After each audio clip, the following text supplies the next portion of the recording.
Virus corona saat ini diketahui tengah mewabah di Indonesia. Pemerintah juga telah mengimbau agar masyarakat menunda bepergian atau mudik ke kampung halaman. Meski demikian, sebuah survei menunjukkan bahwa 3 juta masyarakat di Indonesia tetap akan mudik tahun 2020 ini meski di tengah pandemi virus corona. Dikutip dari Kompas.com, berdasarkan survei yang dilakukan Kata Data Insight Center atau KIC, pada 2.437 responden di 34 provinsi, sebanyak 63% menyatakan tak akan mudik pada tahun ini.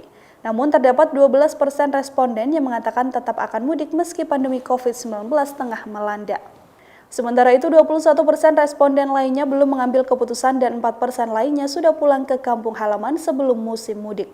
Berdasarkan data di tahun 2019 lalu, jumlah pemudik sebesar 18,3 juta orang.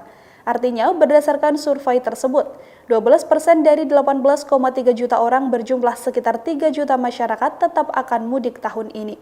Direktur Riset Kata Data Insight Center Mulya Amri mengatakan, penting untuk diperhatikan mereka yang menyatakan akan tetap mudik serta mereka yang belum mengambil keputusan.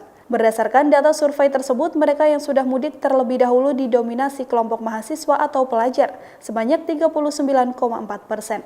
Lalu diikuti karyawan swasta sebesar 23,1%.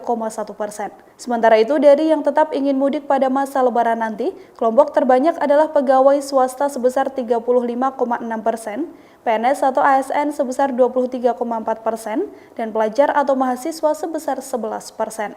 Hampir semuanya, yakni 96,1% dari responden yang akan mudik, menyatakan akan menemui kerabat di kampung halaman yang berusia di atas 45 tahun. Lewat survei ini juga diketahui tujuan para calon pemudik.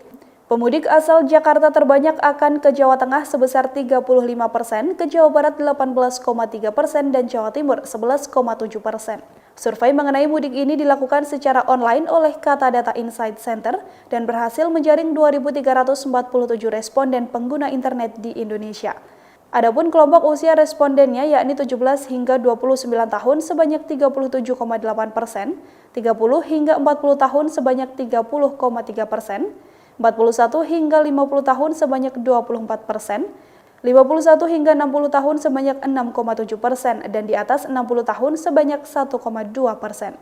Adapun kelompok usia respondennya yakni 17 hingga 29 tahun sebanyak 37,8%, 30 hingga 40 tahun sebanyak 30,3%, 41 hingga 50 tahun sebanyak 24%, 51 hingga 60 tahun sebanyak 6,7%, dan di atas 60 tahun sebanyak 1,2%.